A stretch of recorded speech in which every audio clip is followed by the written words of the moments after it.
be arrested is or is reasonably believed to be, if he is refused admittance thereto after announcing his authority and purpose. Your Honor, gusto ko lang pong i-qualify, hindi po tama yung proseso nila sa pag-serve ng arrest warrant.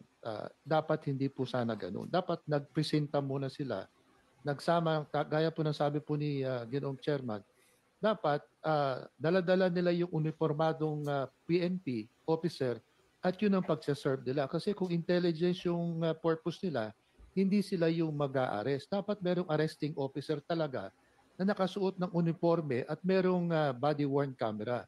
Granting for the sake of argument, kung wala ho body-worn camera, meron silang alternative na Barangay recording. chairman, barangay tanod, pwede siguro. Kasama po dapat yun na meron ding sanang elected officer na barangay tanod. Hindi kami sumasang-ayon sa proseso nila, Your Honor. Okay, let me tell you this, Attorney Bernardo, and magkamag-anak kayo? Hindi po kami. Ngayon ko lang sila nakita, Your Honor.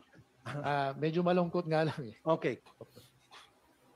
Once upon a time, I had this program, Philippines Most Wanted, sa PTB4. What it was is... Guys, may singit ko lang, no? Nung sinisearch ko yung tungkol dyan, okay, meron ako nabasang article. Actually, na-share ko na po yun, no, sa mga kabatas natin. And pag-uusapan din natin yun. Okay? So, for now, focus tayo dito. Is nanghuli kami ng mga wanted na may warrant. Sumasama po ako sa CIDG. There were several occasions na alam ng CIDG, base sa asset na isinumbong sa amin, and then kami, pinitam sa CIDG, may hawak na warrant, na nandyan sa bahay, kinikasing po namin. Hindi po pinapasok ng CIDG yung bahay. We wait. Kuminsan, umabot kami ng 2 days, kinikasing namin yan. Ngayon, paglabas, sa kadampot. Meron pa isang insidente. Nagpanggap yung CIDG na magdi-deliver. May delivery dito. LBC. Nag-uniforme pa. May delivery para kay ganito. Kay Juan. Paglabas ni Juan, ikaw ba si Juan? Tapos may kasamang picture. Ako nga po. Sabay posas. Hindi pinasok yung bahay. Yung sinasabi mo kung... Sabay posas. Yung pagkakaturo po sa amin, just to say this, just to share this. Pag kayo po ay may may warrant of arrest, babasahin sa inyo yung content ng warrant of arrest. I-recite ng arresting officer ang Miranda rights. At the same time, sasabihin niya rin kung bakit ka hinuhuli. Hindi ka basta-bastang dinadampot. Okay? Diba? Kung gano'n, then we have to revisit that law, Mr. Chair, and we have to amend that law. Napapayagan pala. Ang bakang sinasabi mo yung Take note of what he said here. We have to revisit that law and we have to amend that law. Dito pa lang, hindi na alam ni Raffy Tulfo, no, ang ating pinaka-honest na senador, na hindi po ang Kongreso ang gumawa ng rules of court. Okay?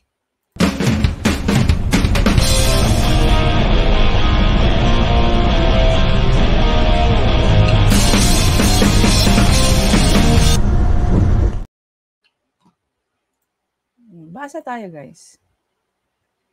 Ito po yung tinatawag nating rules of court.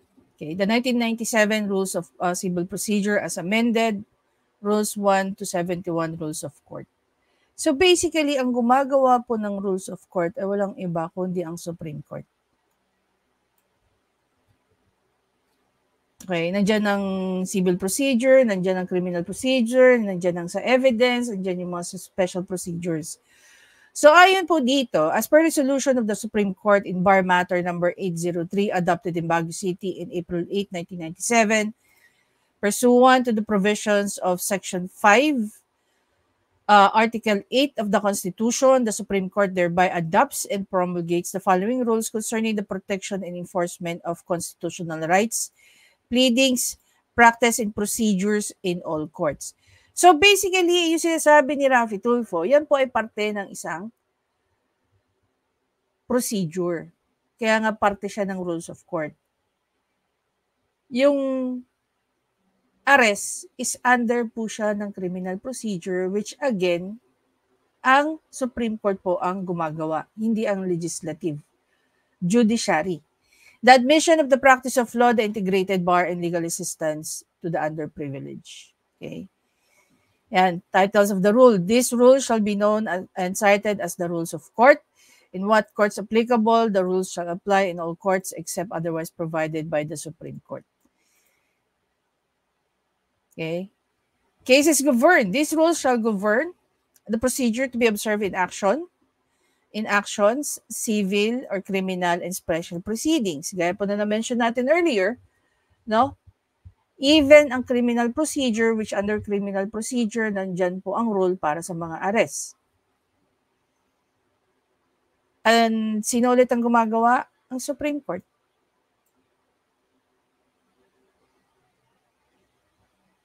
Okay?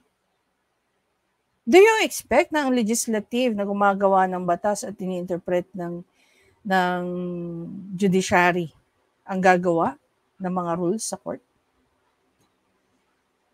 So obviously here, hindi alam ni Raffy Tulfo na hindi sila ang gumagawa. No, may masabi lang na gusto niyang baguhin dahil para sa kanya mali. Okay, na-discuss na actually ito ni Attorney Libayan yung tungkol sa rules pagdating sa arrest. Whether yan po ay search warrant or warrant of arrest. Okay? Anong kapangyarihan ni Raffy Tulfo under the legislative na panghimasukan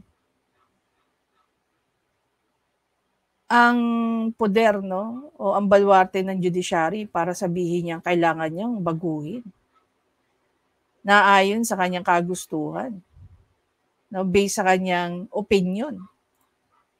While in hot pursuit, siguro, you don't. Alam niyo po, ang hot pursuit is na under po siya sa warrantless arrest. Pwede rin po siyang pumasok sa warrantless arrest. Bigyan nga natin. Yung while in bahay. Yung sinasabi mo kung gano'n, then we have to revisit that law, Mr. Chair, and we have to amend that law. Pag napanood na naman to ni attorney, matatawa na naman yun. Payagan pala. Ang bakang sinasabi mo yung alam nyo, no? Once upon a time, sinabi nga ni Attorney Villamor na hindi naman daw kailangan maging abogado para maging senador. Agree naman tayo dyan. Okay? Agree naman tayo dyan. Pero sana, itong si Raffy Tulfo, no? Maliban na walang alam tungkol sa mga batas, sana, ine-educate nyo rin. Para pag nagsalita siya dyan, nakaka-educate siya ng mga tao at hindi siya pinagtatawanan. Huwag niyo naman pabayaan ang idol ninyo. Huwag niyo naman pabayaan yung boss ninyo. Diba? Sabihin niyo sa kanya, if you're going to touch this area, ito dapat mo mga sabihin. If you're going to talk about this topic, ito yung mga dapat mong alam. Diba? Tapos nag-aambisyon pa itong maging presidente. Baka wala pa nga itong alam sa foreign policy. E de paano na lang? Ito nga gusto niyang pakialamanan ng rules of court. Kala ba niya sila gumagawa ng rules of court? while in hot pursuit, siguro. You don't need a search warrant if kung yung suspect ay tumatakbo at nakita mo pumasok sa bahay. Unang-una, hindi mo na kailangan ng search warrant at kung hot pursuit yan, pwede rin nawala ng warrant of arrest. Yun ang probable cause, pwede ka na mag-break in.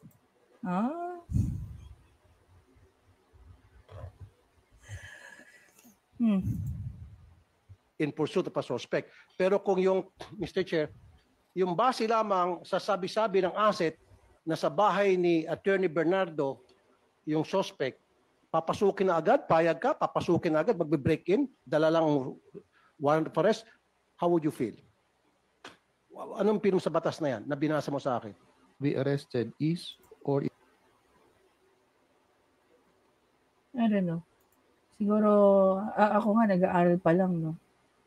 At nababasa naman natin yun sa mga libro. Natatawa na how much more yung mga nasa litigation, how much more na yung mga nasa judiciary. Naririnig siya. Pinapanood kaya ito ni Chief Justice Gesmundo. Chief Justice, parang kayo na yata po yung gustong palitan ni Idol, no? Our most honest senator. Anyway, yun lang po, no? Just for you to understand na ang rules of court po, hindi po ang judiciary ang hindi po ang legislative ang gumagawa niyan o nag-update o nagbabago. Ang Supreme Court po natin, 'di ba? Ang gumagawa niyan. Again, kasi everything that is being followed, no? Everything that is written in there is mainly procedural. Okay? So, when we talk about procedural, everything na yung mga tawag dito, mga proseso, as simple as that. Mga proseso. Nakakaloka. Napipicture ko na sa ulo ko kung pag to napanood ni Atty. Libayan ko, ano na naman ang tawa nga abutin. At least itong mga, sila Atty. Libayan, yan sila Atty. Claire, as a lawyer, hindi sila swapang sa team o makasarili for whatever they know about. Maniwala kayo sa hindi, guys. Yung mga information na sinishare sa atin nila Atty. Libayan, pag tayo sinasagot ng mga yan sa ating mga legal question, sa ibang abogado may bayad na yan. No, may tinatawag na consultation fee. Actually, bawal po 'yun. No? Dapat ang pagbibigay po ng legal advice is libre. Kaya lang, naintindihan ko rin naman yung sinasabi ng iba that it could be a start of a client and lawyer relationship. Okay, pag nagtanong at sinagot, meron din naman kasi mga kliyente, pag nagtanong, sinagot ni lawyer, maghanap ng ibang lawyer dahil alam nila, mahal si lawyer na tinanungan. But there are ang dami pa rin guys na mga abogado in practice na napaka-generous sa pagsagot ng mga legal questions natin. Including na nga dyan si Atty. Claire at si Atty. Libayan. Kaya maswerte tayo na may mga taong gaya nila na nagbibigay ng public service. No, na nag-e-educate ng mga tao para mas lalo nating maintindihan. Pero yung konting bagay lang, mabibilib na tayo, lalo-lalo na yung pagbibigay ng mga maling informations. Diba? Anyway guys, again, maraming salamat sa panonood. Please don't forget to subscribe, like, at i-comment nyo na rin kung ano yung ano ang bago nating natutunan sa ating pinaka-honest na senador, diba? Na si Idol.